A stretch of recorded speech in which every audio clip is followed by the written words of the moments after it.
everybody, it's Rochelle back with Connecting Cultures. Today I wanted to talk to you a little bit about specializing in a field and the vocabulary that's needed, and also touch a little bit on what's needed if you're considering coming into the field. Here at Connecting Cultures, when I started the company, I wanted to provide a place that was a full-time employment, a job with benefits, regular pay for any type of somebody who wanted to make interpreting their career. And so here we kind of have a mixed model where we're an agency because we're an outside source, but all of our staff is full-time. So we have about 25 full-time people on staff. And so when we bring them on, though, we've we've discovered what it takes to be a healthcare interpreter, because our team is in and out of healthcare every day, covering things. So they're doing it all the time. And one of the things that'll happen is people will apply for the position, and it'll be they look at talking with your neighbor or somebody in your current job and real basic conversation as, oh, well, I speak the language. And it really, there's a level of fluency that needs to happen. And even when you have that level of fluency, there's words that come up in healthcare that you might not be familiar with. I've had children, have 3 girls, and I understand OBGYN and those types of things because I'm a woman, I've had children. I know what words to expect. Or I don't know if you've had a parent with some type of illness that your family's gone through, you're probably pretty familiar with those types of words. But most of us, because we don't go to the doctor often, maybe an annual physical, we're not real familiar with the process and different things. And so when we do interviews, part of the things that we look for are kind of basic healthcare things. So if you can think of, if you're looking to get into the field, you need to know, emergency room or pediatrics, or there's just kind of look through even a healthcare system's website and look at all of their different departments and just kind of think basically like what are some of the basic healthcare needs that people might do once a year. But it happens because if you become a healthcare interpreter, it happens once a year for one person, but there's many people in your community, and so there are things that you would go through. And so one of the things that I came across in this with this experience is when I learned Spanish, I learned like a child does. So when I got to Argentina, I had my high school Spanish, but when you arrive in a different country, the speed, the colloquialisms, just everything about the language when you first get there was like, holy cow, as we say in Wisconsin. It was very overwhelming. And so when I learned, my host sister, who was 4 at the time, would point to the floor and say, ¿Cómo se dice? And so I'm like, oh, okay, ¿Cómo se dice? En español. And so she'd look at it and say piso, and then I'd say floor. And so I really built my vocabulary, my language skills very naturally. And when I was 17 and 18 when I was there. And so I never fell on a bike or scraped my knee or really got injured because I was a kid and I was dancing or I was hanging out with my friends, but I wasn't off hiking or doing different things. So early on in my career as an interpreter, I was with a gentleman who had lost his thumb.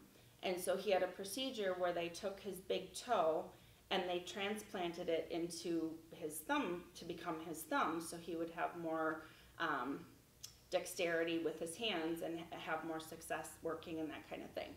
And so I had worked with them before, and it was a great place. The room had big windows and a pond and ducks, and the therapist was great, and the gentleman was great, and we're talking, and he, to part of his therapy was just, screw nuts and bolts together and just kind of really work with those fine motor skills as he's developing the strength and memory with his new transplanted thumb.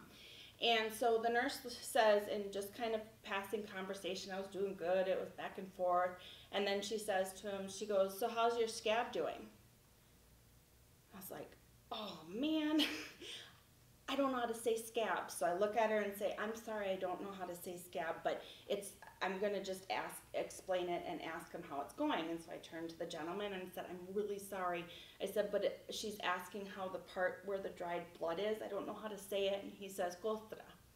And I'm like, okay, how is your scab? And so then I was able to use the word scab. And so I was able to turn to the nurse, and the appointment, continued on, and I never forgot the word for scab. And so everybody grows up, and you know the word for scab because you hurt yourself. You fall on your knees, you fall off your bike, you get a scab. It's just something that everybody learns. But because of the amount of exposure and your experiences with vocabulary, it continues to grow. That brings me to another point in that in a previous post, I said generically interpreters, and I had explained, my area of expertise or specialization or experience is in healthcare.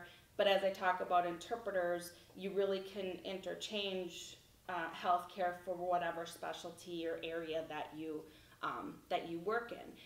But one of the things that I think is really important and that we have to work for as interpreters is the ability to specialize.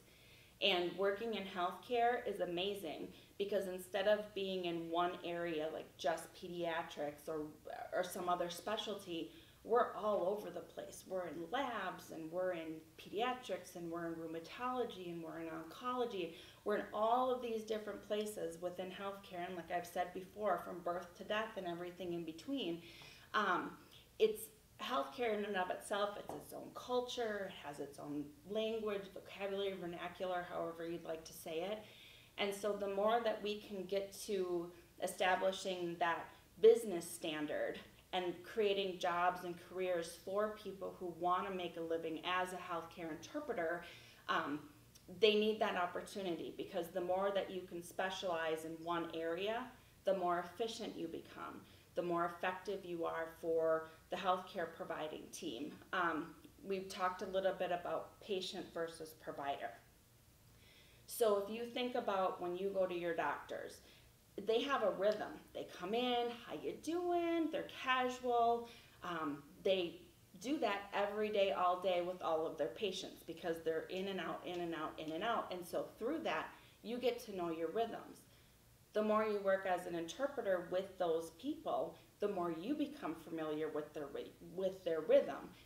The more that happens, the easier it becomes, the quicker the appointments are able to be completed, because you are able to develop this dance, right? And so understanding the vocabulary and the specialization allows that to happen. And when you're able to do that, you have the efficiency, you have that consistency, you have a really strong business solution.